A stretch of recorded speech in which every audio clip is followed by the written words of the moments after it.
got quite the crowd back there, but welcome back to the channel, everyone.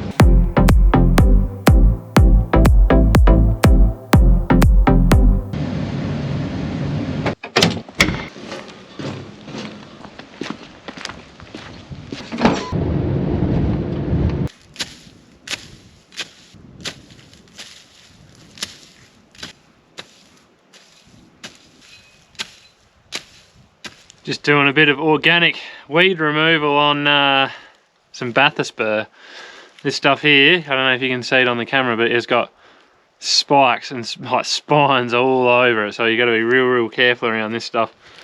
Now the seed that this thing produces, it's quite a big seed, and it's kind of, I don't know, it's like, I don't know the word of describing it, it's kind of sticky and it, or rough on the outside, and it sticks to the sheep's wool, and then the sheep, like if they rub up against this at all, it'll stick in their wool, and then they transport the seed absolutely everywhere. So yeah, I'm just hoeing out a couple of patches up here. This was the paddock that I was in spraying this morning. I was doing a very selective spray this morning, and I'll show you guys why in a minute.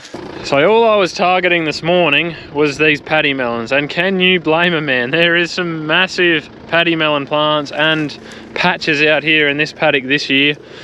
So it's a little bit late. There is actually odd melons already on these, but look, this paddock's going fallow next year anyway, chem fallow, so I just wanted to try and attempt to tidy up these paddy melon plants a little bit. I mean, like I said, there is, you know, you look and you got a huge melon like that already, and then if you come over here, you look at this, the thing's just flowering like crazy, so this is all going to set melons. So yeah, we're not going to do the most perfect job, but we'll get on top of some of them, so that's the plan. But there is a few other summer weeds growing in here. I really don't care about them too much. I don't want to come out here and douse the whole paddock if it's just going to sit fallow next year anyway. It's sitting fallow because we just got too much ryegrass, wild oats and stuff like that in here. So we'll use it as a break here, get on top of some of that stuff as well.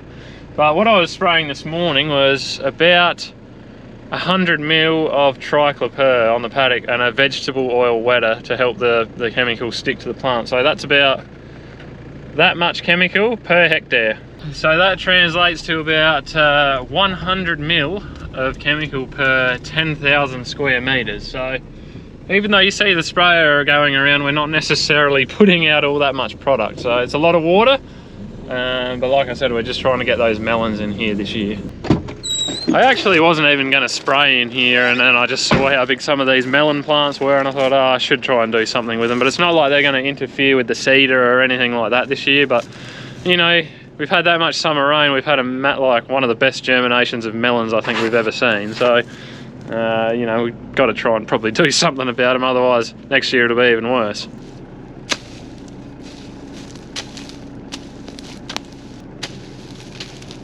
And of course, for every big melon you can see, there's at least one or two little ones that you can't see. So they all came up probably off the last 29 mil of rain we had. So why you got so many paddy melons, Henry? You seem like you got an awful lot. Well, this farm was probably a 70% sheep farm before I came back here 4 years ago. 70% sheep, 30% crop. So Dad and summer spraying? What summer spraying? There was none. The sheep will eat it. Although they won't eat a lot of these summer weeds, but yeah, it wasn't a very high priority item in the past, so we got a bit of a seed bank to deal with, which is what we're trying to do now. Alright, that little escapade is sorted out. I did have a bloke who said he was going to come and pick up some straw today. Not a huge amount, but said he's going to come mid-morning, but I haven't heard anything from him yet, so I don't know if he's going to come. Now, of course, after I said that I hadn't heard from the bloke with the straw, about the straw, I stopped and filled the ute up with fuel, and then he rang and he said he's probably going to be about an hour and he'll be here. But Dad's just running off now with the chamberlain. He's going to hook the feed mixer onto that, because that's got a set of scales on it.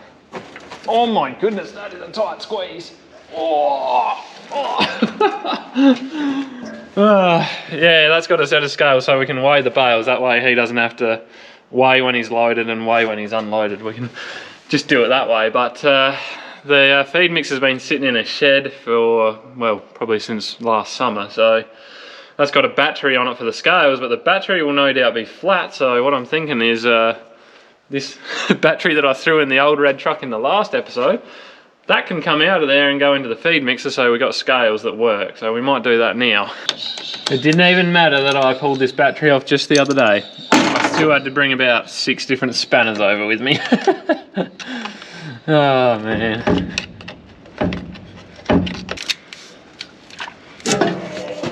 Oh, Dad just got back with the feed mixer, and lo and behold, it doesn't even have flat batteries so for the scales. So we're just going to weigh a couple of bales now and see what they're weighing in at.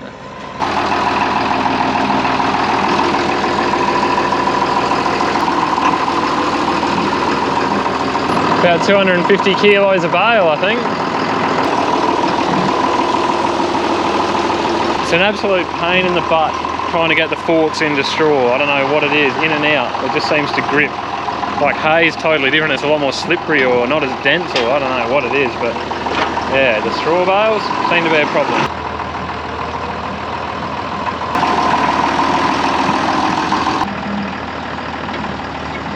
$1,570. Yeah, well, the two from the inside of the shed came out pretty evenly, really. Yeah. I'm sure he's not too far away. Talking to someone. Probably got some lunch and whatever else.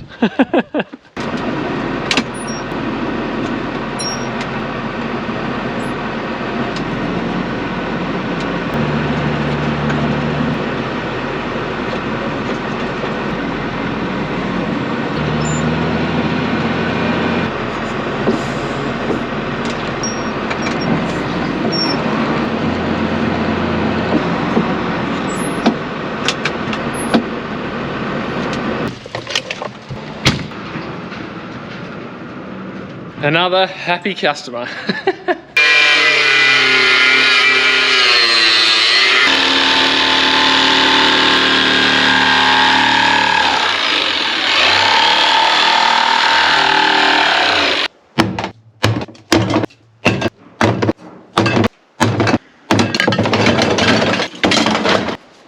You ever get those moments in life and you're like, the time is now, that is happening right now? That's exactly what happened then. I had old oil filters sitting in this container, that container, here, there, everywhere. I'd run out of storage for the old filters. And I was just like, you know what? I saw an old drum sitting over near the shearing shed the other day. I'm gonna go cut the top off of that. I'm gonna get rid of all those old filters, which I did. But I've got like 1,000 odd litres of oil there, waste oil, and yeah, a couple of 100-litre drums full of filters now. And I need to get rid of it. So any farmers in SA, what's the best way, or who can come and, you know, take that oil and those filters away? You guys are a wealth of knowledge. Let me know, I'd like to know. So what we are looking at here is 2 lift cylinders. This is an old one, and this is a brand spanking new one, and it is off this bad boy right here. This is the main lift cylinder on the center part of the frame. Goes down in there. Now I parked this thing in the shed last winter after we finished seeding, and I was supposed to move it. I just temporarily parked it here, but I came to it a few days later, and she was on a bit of a lean. This hydraulic cylinder had let go, and well, one thing's led to another. Back burner, not a priority, and all of a sudden here we are in January 2024, and I finally got it off before Christmas. Took it over to the dealer. They put a new seal kit through it, and it still leaked afterwards. So unfortunately, we've got to whack a brand new cylinder on there. But I would like to get that on, because at the moment the thing's sitting on some jack stands, trying to keep it up off the ground. So I'd like to get it back sitting up on its own steam sort of thing again. And there's also a tyre on there that goes flat. Once I got those 2 jobs done to the bar, that thing's just about ready to roll for seeding. Barring, I think we're going to pull some of the seeding boots off and do a bit of work there, but anyway, that'll be for another time. We'll worry about that another time. But I want to get, like I said, get that cylinder on, get the tyre done, and then I want to get the fan back on the air seeder, the fan motor that got resealed, the hitch, connected all up, make sure all that's good, and then I can kind of forget about some of this stuff until seeding time, which is pretty cool.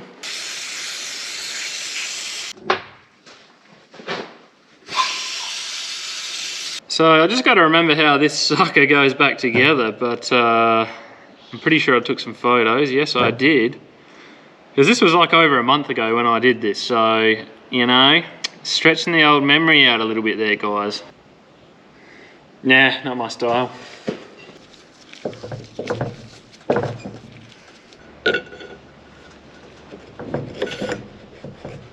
think I've pretty well got it sorted now. This contraption here is basically when you're putting the bar into the ground, when you're seeding, this thing pushes on. There's a cable that comes down, and this thing, it pushes on there and it pushes up, and it stops the oil from flowing anymore and stops it from going any further into the ground basically.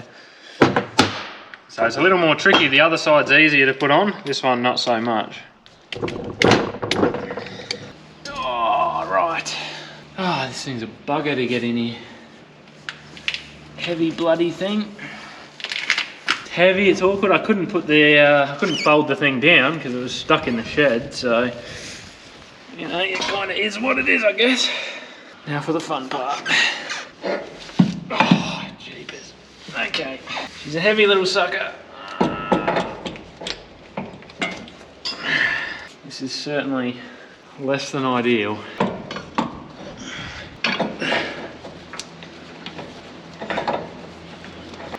I'm gonna start. Look at that. Oh. You're on.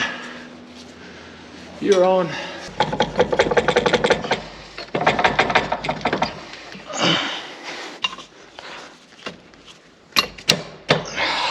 Well, alright, that thing is in there now, guys, so it's a little bit fiddly trying to get yeah, all this contraption here set up for the stop control, but it's done.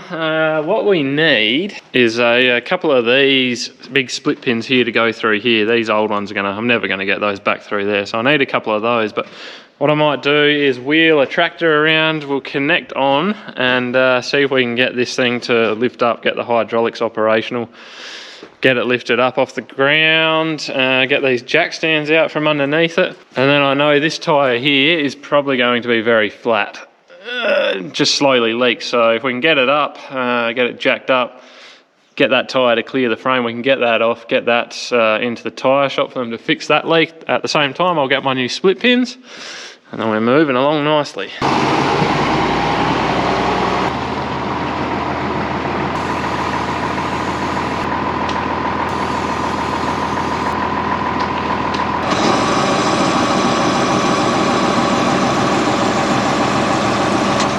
Well, she's up, and that tyre, like I said, is flat as, so we're going to have to get that thing off.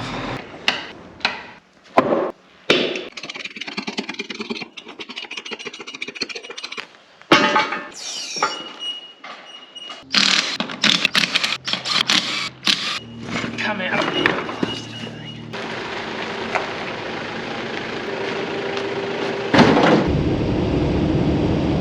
Parts acquired.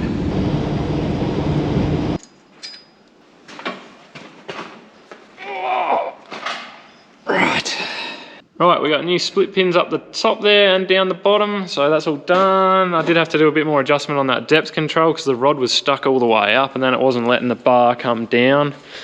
So it was just binding up a little bit back there. I've yeah, adjusted that, but I will have to do a bit more fine tuning on it, but I'd rather get the tyre back on here.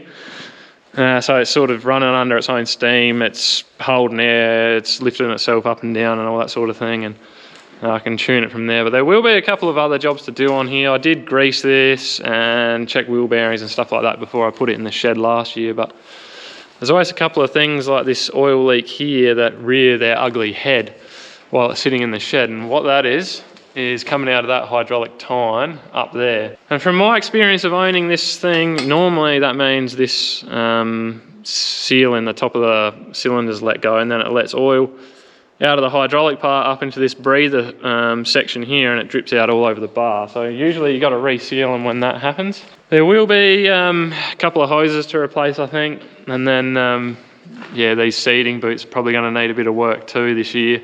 You can see how badly it's worn this side compared to the other side. So the biggest problem with these things is they're just too wide. I really don't like them, these seeding boots, all that much. You know, you look at your opener and then you look at your seeding boot. Obviously, you know, you're going to be ploughing these things through the sidewall of your furrow all day long because they're just so wide. But I understand why Dad wanted to go with them, because they are wide, obviously, and that means they spread the seed out over the furrow.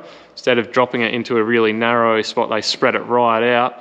and it closes the gap from one furrow to the next, and it creates more competition and stuff like that. So it would be nice to change this over to dual chute. Maybe if the year's all right this year, maybe we'll think about doing that. If I was taking a stab in the dark though, I reckon that'd probably cost $15,000+. You're talking a whole new seeding boot setup down here, whole new set of distribution heads, hoses, all the way back to the air seeder. So it adds a lot more stuff to the bar.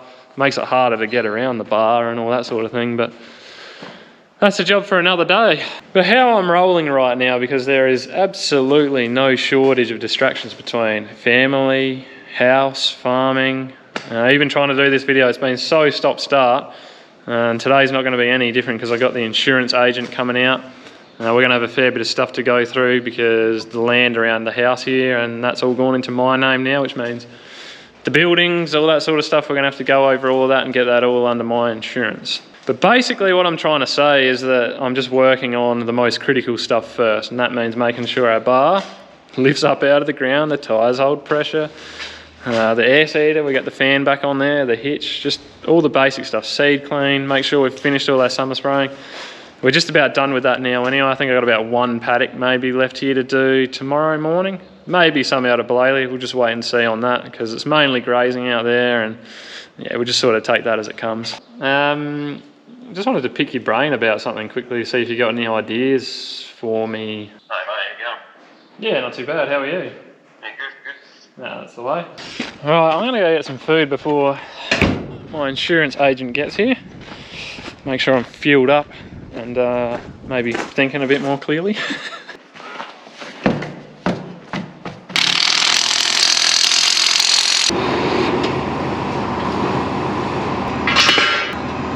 Well, after my meeting with the insurance agent killed my Arvo, I went and got that tyre and put that on, and I just spent way too long trying to tune this depth control valve. I'd put it on and put it where I'd think it'd need to be, hop in the tractor, go down, go up, and then I'd try and go back down, it'd be all bound up. So I adjusted it about 3 bloody times, but I think I've got it now. I think she's doing what she needs to do. Beautiful.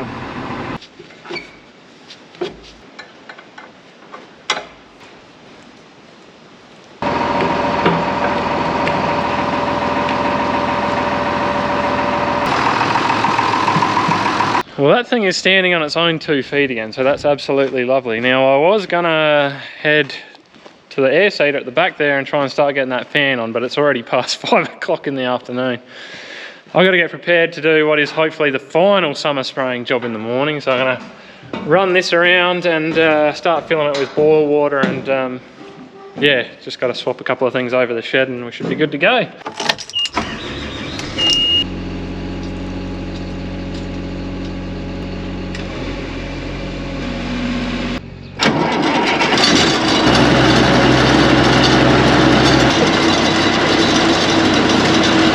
Just pre-filling that spray with a bit of boil water for the morning. That'll speed everything up for me.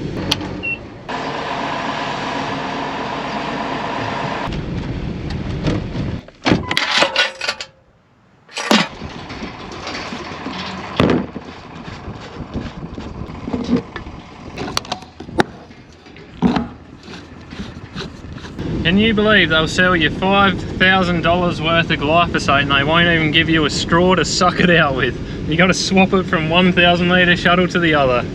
Unbloody believable.